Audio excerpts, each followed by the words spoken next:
کہ میں نے اپنی پارٹی کے ایک ممبر پر بھی اثر انداز ہونے کی کوشش نہیں کی، سب کو اپنے ضمیر پر چھوڑ دیا۔ اس کے بعد ذوالفقار علی بھٹو نے جناب اسپیکر یوں مخاطب کر کے اسپیکر سے کہا، جناب اسپیکر، میں آپ کو یہ بتانا مناسب نہیں سمجھتا کہ اس مسئلے کے بحث اکثر میں پریشان رہا، راتوں کو مجھے نیند نہیں آئی۔ اس مسئلے پر جو فیصلہ ہوا ہے میں اس کے نتائج سے بخوبی واقف ہوں، مجھے اس فیصلے کے سیاسی اور معاشی رد عمل اور اس کی پیچیدگیوں کا بھی علم ہے جس کا اثر مملکت کے تحفظ پر بھی ہو سکتا ہے۔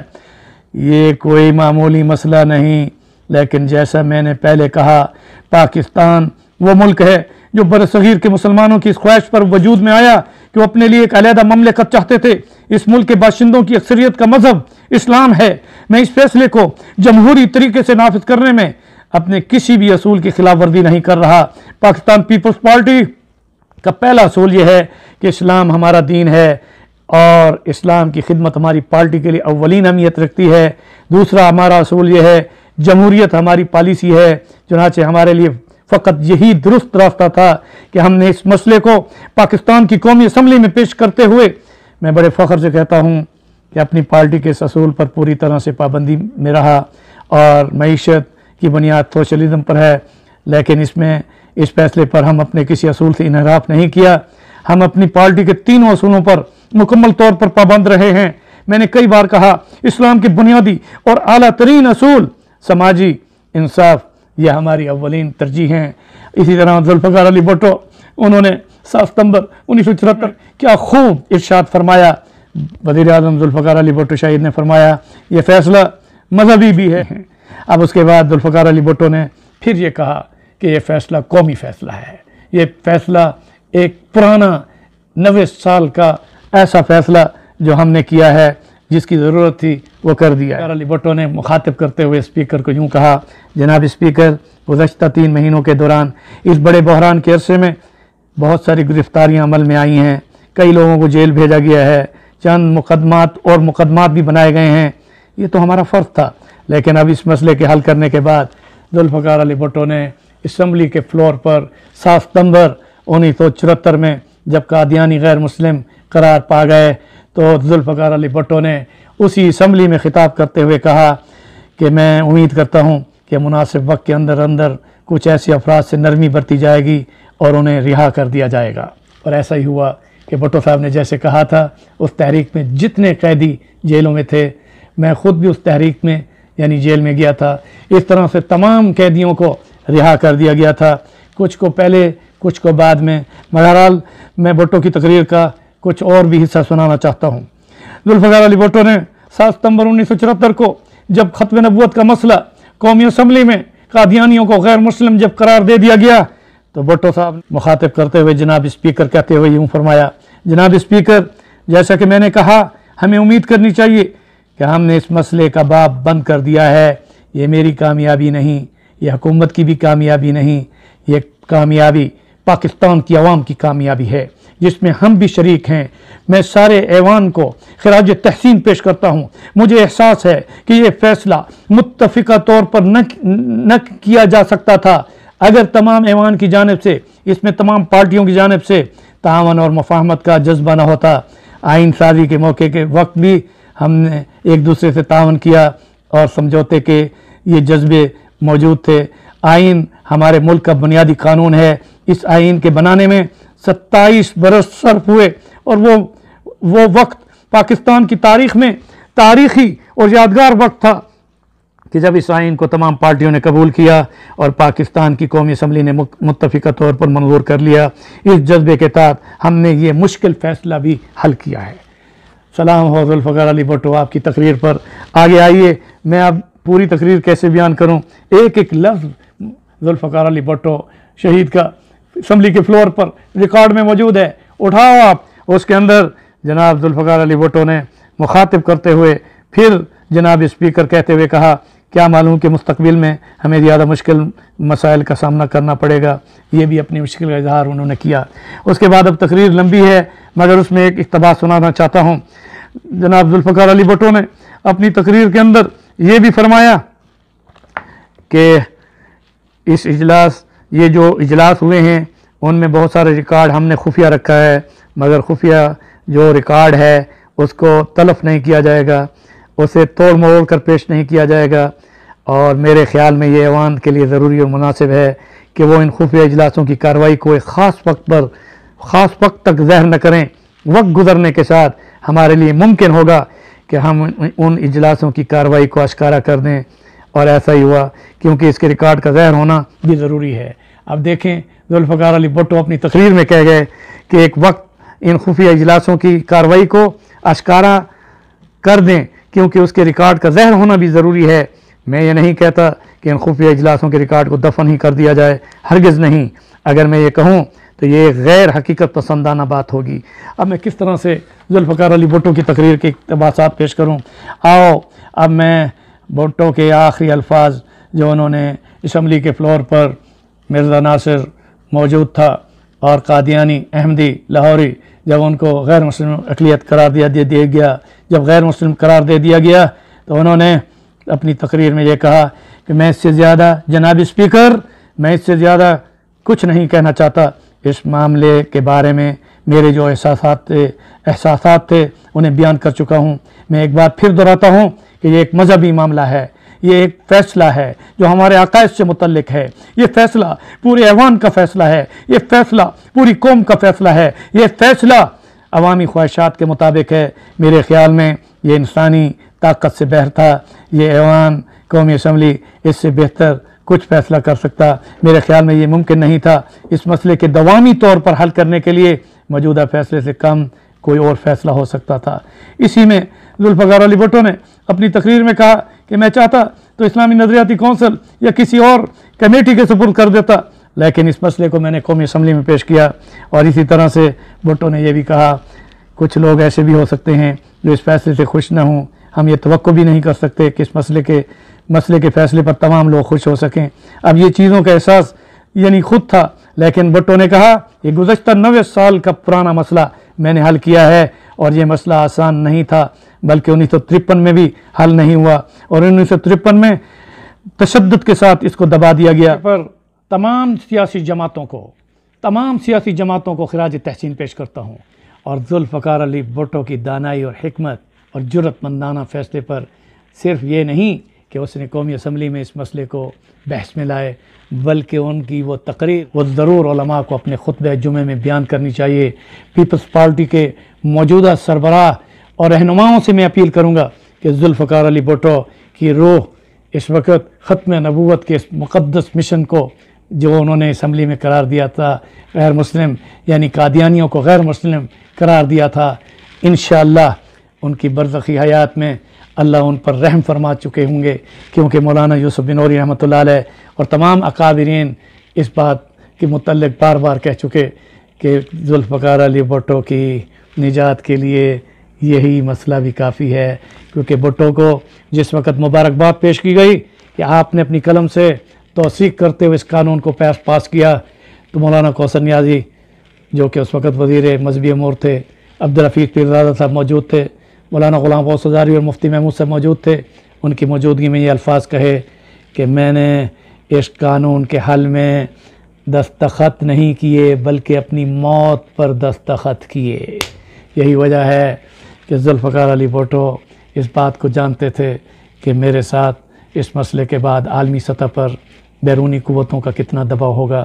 آؤ آج ہم مل کر اس بات کا عہد کریں کہ قائد ایوان ذوالفقار علی بھٹو ہوں یا اس وقت حضرت مفکر اسلام مولانا مفتی محمود صاحب ہوں، اس وقت مولانا شاہ احمد نورانی رحمۃ اللہ علیہ ہوں، یہ سارے اکابرین پروفیسر غفور احمد سمیت، اب جن کے میں نام چودھری ظہور الہی اور بڑے بڑے اور یعنی ہر جماعت کے اور قومی اسمبلی کے تمام ممبران کو، اقلیتی ممبران سمیت، ان کو سلام عقیدت پیش کرتا ہوں جنہوں نے 90 سال کا یہ پرانا مسئلہ حل کیا۔ آؤ مل کر نعرہ لگائیں، نعرہ تکبیر، اللہ اکبر، تاج و تخت ختم نبوت۔